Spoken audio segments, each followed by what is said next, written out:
Welcome back. Thank you for coming back. I'm Juan Alanis, your host of the In the Business podcast. And I'm very excited because we have a very special guest today with us who I happened to meet not too long ago and who was gracious enough to give us a few minutes to talk to us today and share a little bit about the work that he's doing and also about how he personally got into this role and this line of work. So I'm very pleased to welcome Robert Burns.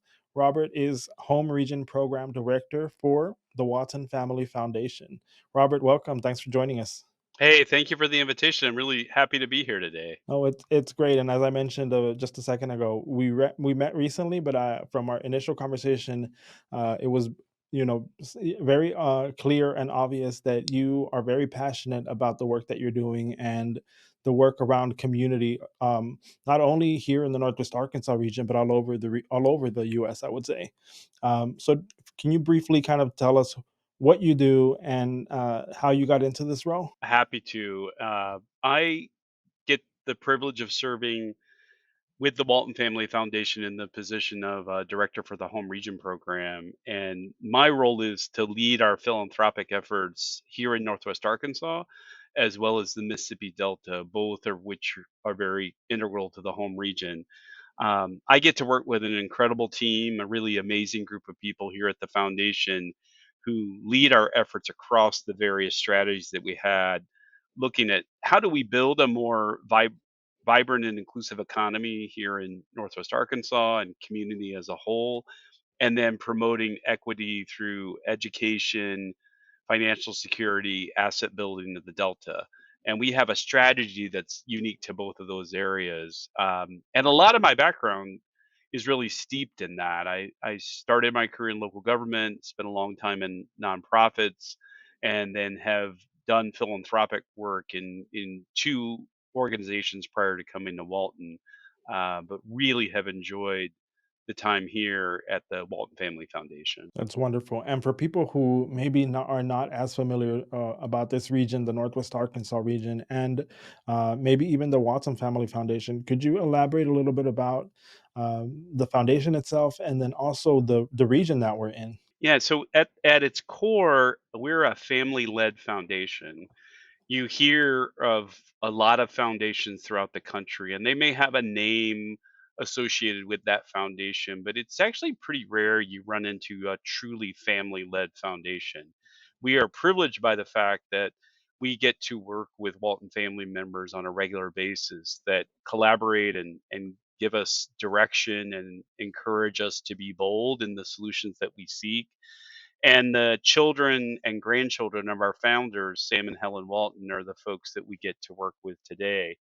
It's really an incredible asset. It's almost hard to find the right adjective for it, but incredible is the word that comes to mind, to be able to work with multiple generations as our board of directors and folks that are committed to the communities that are part of our strategy.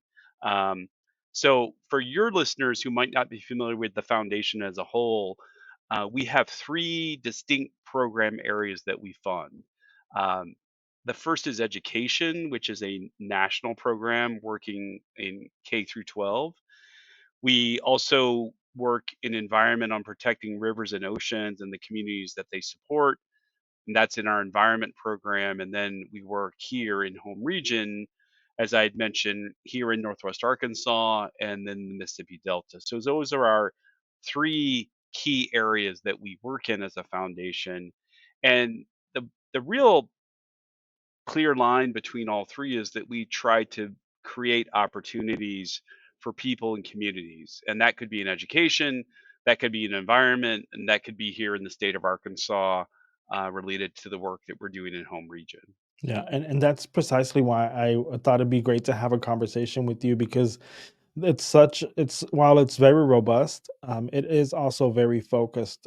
The work that the foundation is doing and the projects that you're supporting across the board. So I wanted to just have our listeners learn a little bit more about how a family foundation like this one operates, and then two, like how you kind of decide where those priorities are as an organization, and then once you've decided that, how you kind of move into that space and figure out what to support and what makes the most sense that's going to really move the needle for those points of interest. No, I appreciate the question. One of the things we certainly like to do is just have folks understand how philanthropy works in a larger picture, but also how we work as the Walton Family Foundation. So I noted I have this really privilege of working with a great team of folks, and in that team we have individuals who have relationships in the communities in which they work. The team is usually a specialist in a certain area, whether that be entrepreneurship, or it may be the work that we're doing around workforce housing. As the subject matter experts, people that are really steeped in that, they can help identify partners on the ground. And we very much believe in listening to the community, listening to resources in the community. Sometimes that's where you get your best sources of partners. And we're also a real learning organization that takes the time to uh, build out the result of the grant with the partners. So when we're doing a grant, making sure that we understand what's the outcome, what do we hope that the partner is going to be able to achieve, and those that data, that outcome gathering really helps us become better grant makers overall. And we hope it also helps the partners to understand the results of their work. Um, I find us to be, having worked in other philanthropic organizations, a very nimble organization, and we are encouraged by the the family to be bold in what we're thinking about. So often we will try out a project, what I would call a pilot, see how it works, and then we might not continue in that pilot. But however, most of the time we will pilot something and then figure out, like, what adjustments do we make, what kind of adaptation is needed, and that gets to learning, which we think is absolutely critical for us as a foundation, and for our partners that are local. So those are some of the key aspects, and there are folks that may come forward that may not be ready in terms of a grant or working with the foundation. But I think both we listen to ideas, and we try to be helpful as much as we can, and encourage folks to come back when they are ready. Now we've had the opportunity to meet several of your grantees, and I mean, they all have kind of expressed some of the same sentiments. You know that it has been maybe some pilot programs that were started, and that were funded or partially by, or sometimes in the entirety almost for by the Watson Family Foundation, and they're innovative programs that are looking at solutions, and like you said, being bold about thinking about how um, problems are solved or problems are targeted. And I think that's one thing that, as we've been here, and we've only been here, my wife and I have only been here for what, going on 3 years, but it does seem to be kind of a great area for launching and kind of testing programs or other things like that in the community that really to seek to engage and seek to do something a little bit differently than what the traditional might be. I think so. I think it's one of the real assets of the state and the regions that we have the privilege of operating in. Yeah. Now, where are you? Now, you're originally, if I remember correctly, you're from New York, right? Well, close. Another state that begins with N, North Carolina North originally. Carolina, there you Yeah. go. But I knew you were, but originally you were not from this area. So talk to me about that, because this area, I mean, from when we started coming here like 5, 6 years ago to now, it has grown so significantly. So I can imagine for you, who's been here a little bit longer than we have, what was your first impression, and what was it about this area that really made you gravitate here? And you said, hey, you know what, this might be where I'm going to be for a bit. Sure. I think part of it is the spirit of the community, and I think you find a lot of individuals both that have been here for multiple generations, and folks that are newcomers to the area, folks that have us beat by the time that we've been here. Um, I find it an area that it kind of builds on the entrepreneurial spirit of the Waltons and the Hunts and the Tysons, where there's been this creative spirit, and what I would just say is a spirit of helping each other, something you don't find um, all over the country necessarily. And I think it's really important that the culture here, which does reflect that helping culture, is the way that we reflect our work too in working with partners. The other thing I would just say about the region is I think increasingly folks have di- discovered, or after having lived here too, the quality of life, the fact that the amenities that are here, the kinds of things that we get to enjoy as a region, the increasing visibility that the region gets to enjoy, those quality of life aspects that a lot of our funding helps support are really key to making a quality of life vibrant and inclusive. And I think that to me is a real asset to the region. But certainly love the area. I do think it comes down to the things we talked about, but you can't do any of this without the people. And I find just some really extraordinary individuals and families that are here that really have helped set the culture over generations. And then as folks move to the area, I think folks are adding to that vibrant and inclusive nature. Yeah, and I would venture to say, in no small part, due to part of the work that the foundation has established in the region. But now, from more of an informational standpoint, what do you think, or what should people know in terms of the process of selection for of the foundation? How what does that look like in terms of how you determine which projects and organizations you're going to support? Uh, Whether it's this year, next year, down the line. I know you mentioned that sometimes people may not be ready, and it may be a process of saying, hey, here's what you need to do, and come back to us when you've done these things. Yeah, so I think the first thing is like, and we're very transparent about this. Our strategies are posted on our website. The strategy for Northwest Arkansas and the strategy for the deltas. If folks are thinking about making an approach, is to make sure that they understand what those strategies are and how do they fit. If they think there's something there, I do go back to something I was emphasizing earlier: is that we very much, as a team, as individuals, are part of the community, Mm, and each of us comes with a different set of expertise, and we're constantly listening and trying to learn what other partners are out there. But I think we are blessed to have a lot of existing partners that we work with. Those groups have adapted over time, and our strategies adapt over time. Our strategy is not just set, um, and going to stay that way forever. And as the region grows, as needs change, as the economy shifts, things like that, we have to be cognizant about what are the things we might need to now pay attention to that we had not in the past. mhm, I think at one point, um, there was a real need to try to draw people to the area. I think now, because of some of the things we talked about earlier, that need is not as strong as it once was. So when you think about the efforts that preceded and were part of it, that's an example where the area has really come of its own, and not sure that we need to have necessarily that same type of focus. I also think it's part of this is the intersectionality of strategy, where mm, we're seeing growth. We see a lot of entrepreneurism in the area historically, and that's been growing. And we have to be cognizant about what does it take to continue both to um, give access to opportunity for entrepreneurs that live here or that have moved here that might want to start a business or grow a business. What are the resources that they need? How do you keep that sector vibrant?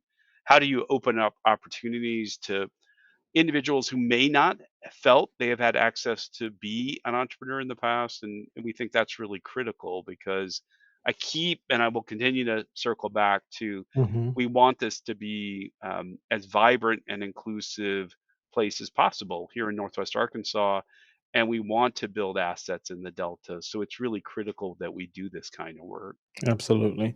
And I imagine that being a family foundation from such a well known family, that there may be some misconceptions out there about what the foundation is or is not.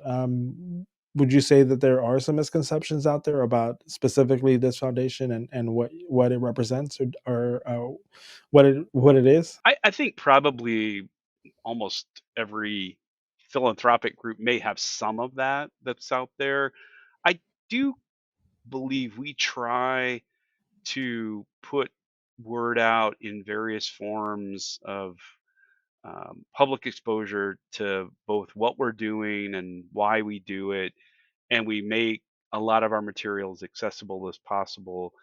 I know that there's a folks that in some way may not agree with a specific strategy or a specific partner, but I do think that because of the relationships, because we are a very place-based foundation for home region, that goes a long way to trying to address it. We also we do a lot of survey related work. We work with community partners to try to understand what the needs are, and we use that information, we use that data so that we can become better and look at the programs that we need. But we certainly are always open. I mean, one thing I will note: we are a foundation that operates through invitation. So when folks are invited to apply for funding, that distinguishes us in some ways from other funders who might have more of an open process. Mm. Um, so just to note that for the listeners, that we do operate by invitation only. But this goes back to something you'd asked earlier: is we are always looking at what we need to reflect the strategy and how we can respond better both locally in both the Delta and in Northwest Arkansas. Yeah, and I think you mentioned the transparency earlier, and I think that is a significant part of it as well for people to identify, like, how it works, and what the priorities are in terms of projects and things like that, or priorities overall. Um, Going back to what you mentioned about inclusivity and engaging all communities, what role does that play in the process overall? The process of how we work as a How foundation. you like invite, maybe a partner to go through the process for consideration, or how you navigate just as you're having those conversations about what are we missing, what do we still need to do, or Hmm. what are gaps that we want to fill. Yeah, I think you just kind of hit it on the head. Is what gaps exist? So Mm. if we have a portfolio of grantees, like is there something missing from that? Is there a community of folks here that are missing that we may need to address, or is there a growing need in a specific area? So we do look at those kinds of things locally, Northwest Arkansas, locally in the Delta, and we try to figure out like what those gaps are. And it goes back to the team, making sure that the team is prepared to constantly be on the outlook for that. We'll also look for specific needs that our partners have. We have been hearing from partners a greater need, as an example, for more support for nonprofit organizations in areas that they need, such as how to improve their governance practices, how to improve their fundraising, or how to grow their base. So we've been spending more time helping build the strength of those nonprofits, and sometimes that means convening the nonprofits, and sometimes that may be grant support. But we try to base that on the feedback of our partners and what they're needing, what they're wanting, and how can we best work with them to deliver that. Now, I know for folks listening that have a nonprofit, they're probably thinking, whether they're local or even national, they're probably thinking like, well, how do I get an invitation? How do I get invited to submit or to be considered?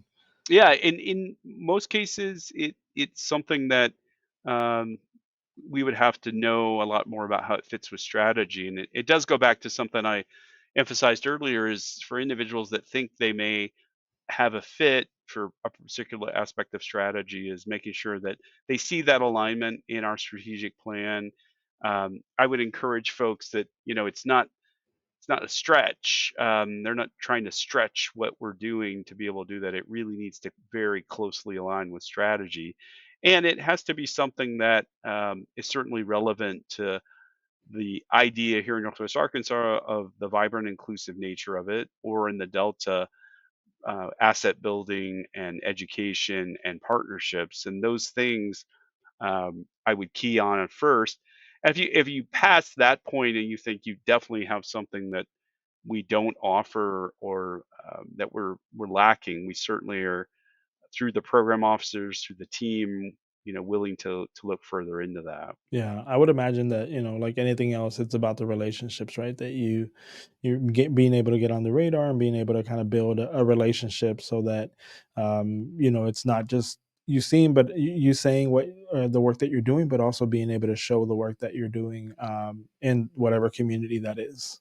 That's a good point. I think just sometimes being known and knowing what is going on in the local community. No, I think I agree with you. Now, in terms of you as a leader in this space, what do you think is the significance, or what would you say is the significance of this work? Maybe from a personal perspective, but maybe also just from a foundation perspective. Yeah, I think part of it is our commitment to investing and engaging, and if that's here in the Delta or Northwest Arkansas, and there's always needs that need to be met, and I think of ultimately it's about the impact on the communities that we get to work in and live in every day, but it's also about the people who are impacted by that. And we think a lot about outcomes, but at the end of the day, it is about the individuals, it's about the families that are impacted. And I think Mhm. that's where it comes back to. We, in some way, sometimes small, sometimes large, help enable that to happen and help hopefully to improve those individuals' lives in some way. Um, and that may be short term, that might be more long term, but I think that's something that for all of us is certainly important to what we get to do every day. Yeah, absolutely. And as I said at the beginning, I know you're definitely passionate about this work, and that everybody on your team is very passionate about the work that's being done, not only here locally, but around the country. And I think it's been a great conversation. I could keep going on and on, asking you questions, but I want to appreciate your time for giving us a few minutes to talk and to explain a little bit more about what the foundation is, how it works, and the process overall. But before we go, is there anything else that you feel is important to share, or that you want to add to the Yeah, conversation? I just want to thank you again for the opportunity. Appreciate the invitation, and I do believe, and it's something it's important to me is the more information we can get out, the better, and the more people understand who we are and what we do and why we do it is really critical. I think it's really important that we are always out there listening and learning and trying to lead in a way that is very respectful to the communities that we work in. And um, we always are looking for those opportunities in terms of how we can continue to build our strategy out. So I appreciate the chance to just be able to highlight more of that work today. Oh, you're quite welcome. And again, this is Robert Burns with the Walton Family Foundation.